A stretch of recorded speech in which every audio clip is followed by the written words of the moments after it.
Hello, good morning everyone. My name is Ashwardhan and as part of Com533 video presentation, today I am presenting you Gauss-Jordan elimination method. And our today's agenda is we are going to history of the Gauss-Jordan elimination method and the context of it, the details, everything related to that, and we are going to solve an example by following that method and we are going to solve a real world problem using that. And let's get into the history of Gauss-Jordan elimination method. This method has been historically used by Chinese mathematicians since 179 CE, first described in the 9 chapters of mathematical art. The other is known as Fang Cheng Shu, albeit without proof. This method in Europe stems from the notes of Isaac Newton from the year 1670. Later, Carl Gauss in 1810 devised a notation for symmetric elimination by imitating it. The name is used because it is a variation of Gaussian elimination described by William Jordan in 1888 to solve normal equations of least square problems by professional computers. That's how it got its name, Gauss-Jordan elimination method. And now let's see what is it. It is an algorithm for solving a system of linear equations. A sequence of row-wise operations performed on a system of linear equations that are in the form of augmented matrix to get a matrix in reduced row echelon form. By performing this, we can tell whether there are no solutions, unique solution, or infinitely many solutions for a system of linear equations. So to perform this method, first we need an augmented matrix. So let's see what is augmented matrix. Let's see there are a system of linear equations. Now we are taking all the coefficients of the equations and making it a matrix as A and all the unknown variables as making it a one column matrix as X and all the constants into another matrix called B. Now we have three matrices and now we are merging two coefficient matrix and also constant matrix and making it one matrix separated by a vertical line. That is called our augmented matrix and we can represent it by matrix A sub vertical line B. That's how we denote it. And now let's see how can we do the elementary row operation so that we can transform a augmented matrix into a reduced row echelon form. There are mainly three elementary row operations. Type first one is interchanging two rows. For example, we are interchanging row 1 and row 2. And the other type, second type of elementary row operation is multiplying a row with some constant. For example, for row 2, we are multiplying it with some constant c which belongs to a real numbers. For example, row 2, we multiply it with 2, 3 or any other real number. And type 3 is adding a scalar multiple of row to another row. For example, we multiply row 2 with any scalar c that belongs to a real number and then add it to row 3. Now let's see what is a row echelon form. A matrix is said to be in row echelon form if the first non-zero element in a row is 1. For suppose in our example, you can see every first non-zero element is 1. Like in our first row it's 1, second row it's 1, third row is it's 1. After 1 there can be anything.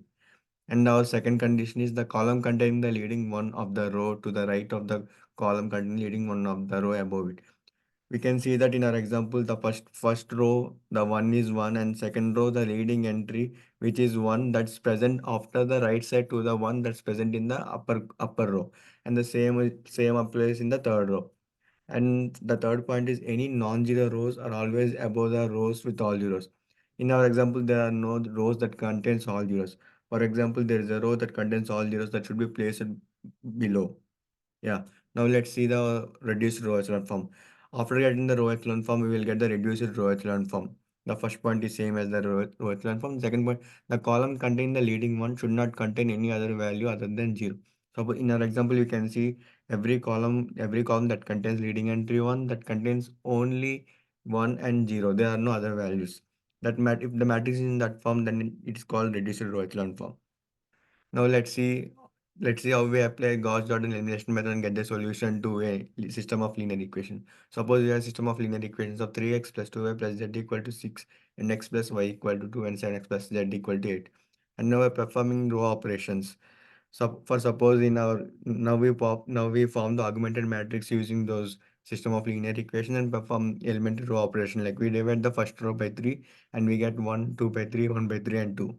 And in second time we divide the second row with first row and we are getting 0 1 by 3 minus 1 by 3 0.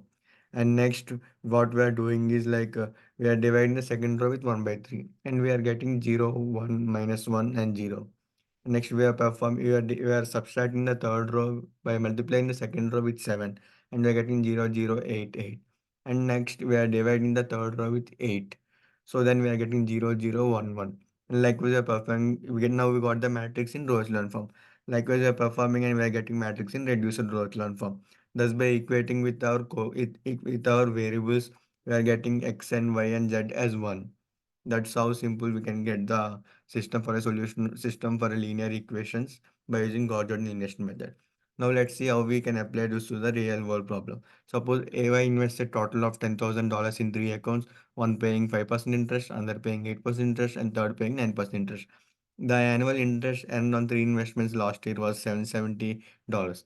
The amount invested at 9 was twice the amount invested at 5. So let's find out how much was invested at each rate.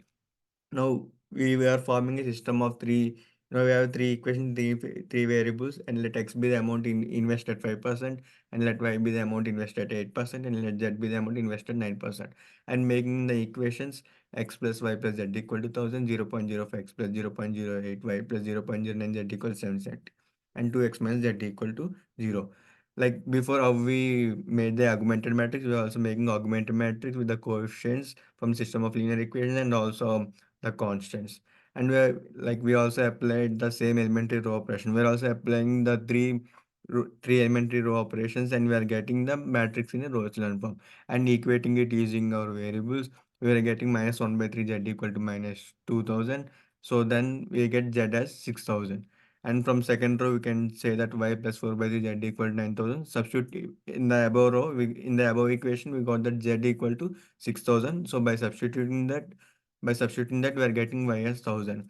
So and the in first row of our row echelon form we have x plus y plus z equal to 10,000, and we also from above equations we have y equal to 1000 and z equal to 6000. By substituting them we are getting x as 3000. So the answer is 3000 invested at 5% interest, 1000 invested at 8%, and 6000 invested at 8 like 9%.